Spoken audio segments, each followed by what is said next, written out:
Cuando yo era niño, recuerdo que la primera frase de tipo apocalíptico que impactó mis ojos, mi imaginación, fue aquella que aparece en el Evangelio de hoy, capítulo número 21 de San Lucas. Nos dice el Señor, refiriéndose al templo de Jerusalén, no quedará piedra sobre piedra. De niño, mis hermanos y yo solíamos jugar con estas piezas plásticas de construcción parecidas a los archifamosos Legos. ¿Te acuerdas los Legos, piezas de plástico que tú puedes poner unas sobre otras y armar cosas?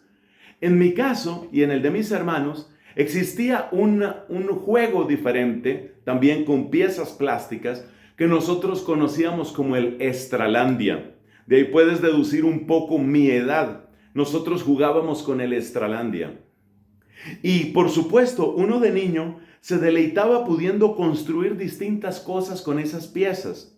En mi imaginación de niño, cuando yo escuché a Cristo decir, no quedará piedra sobre piedra, yo realmente entendía la devastación más absoluta, porque era como tomar alguna de esas casas o alguna de esas figuras que hacíamos con aquellas piezas de plástico, era tomar eso y desarmarlo completamente. Es decir, hasta que quedara completamente deshecho y las piezas completamente esparcidas.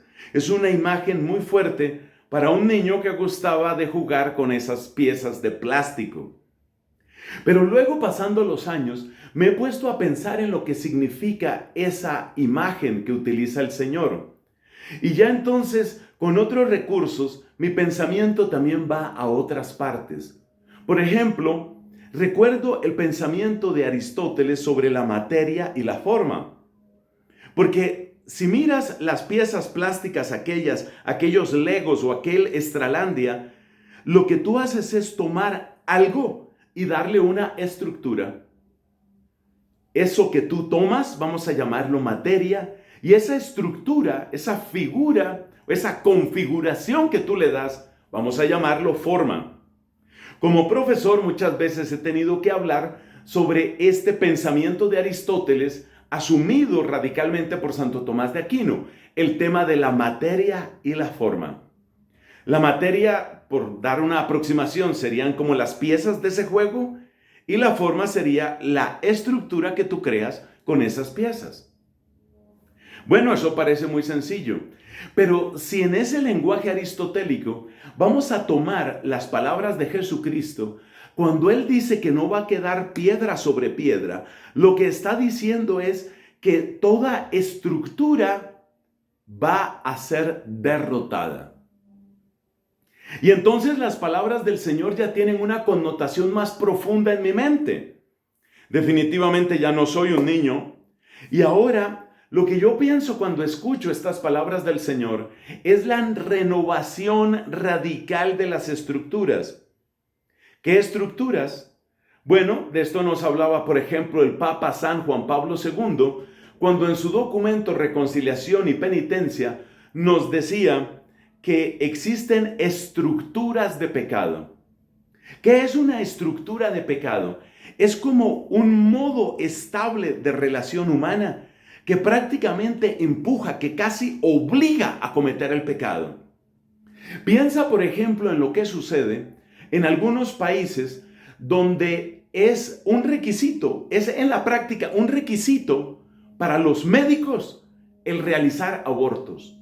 Hasta el punto de que un médico que se niegue a realizar un aborto, entonces va a ser penalizado. Este no es un caso hipotético. Esto ya ha sucedido, por ejemplo, en la querida República Argentina. Un médico se abstuvo de realizar un aborto, dijo, yo no me hice médico para matar, sino para rescatar la vida, y ha sido castigado por la ley. Entonces, ¿qué quiere decir eso? Que esa ley en Argentina es una estructura que empuja hacia el pecado. Porque evidentemente ningún médico quiere quedarse sin su licencia de médico y ningún médico quiere pasar tiempo en la cárcel. Entonces la estructura te está obligando a pecar. Y como esos podríamos dar muchos, pero muchos ejemplos. En muchos sitios para ascender profesionalmente tienes que romper con la ética. Me decía un joven interesado en la política, a mí me gusta la política, me decía él, pero soy plenamente consciente que entrar en un partido político es difícil, porque tengo que decir que sí a la plataforma de ese partido. Y dentro de ese partido hay muchas cosas que se están diciendo con las que yo no estoy de acuerdo. Pero si yo no miento, si yo no digo que estoy de acuerdo con esa plataforma y si yo no la defiendo, jamás podré ser nadie en ese partido político. Esas son estructuras de pecado. Igualmente, en el mundo de la farándula, en el mundo de las comunicaciones, he conocido a varias mujeres que han dicho, la única forma de ascender en tu carrera es empezar a traficar con tu propio cuerpo. Suena muy crudo, pero es una realidad. Es una estructura de pecado que se ha metido en ese mundo. Pues lo que nos está diciendo Cristo no es simplemente una realidad de aquel templo de Jerusalén. Nos está diciendo que toda estructura que deshonra a Dios tendrá que ser destruida, tendrá que ser derruida.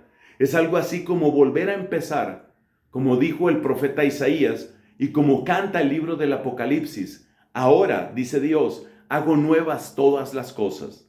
Pregunta: ¿qué estructuras de pecado rodean tu vida? Y otra pregunta: ¿qué estás dispuesto a hacer para que Cristo reine incluso en esas circunstancias?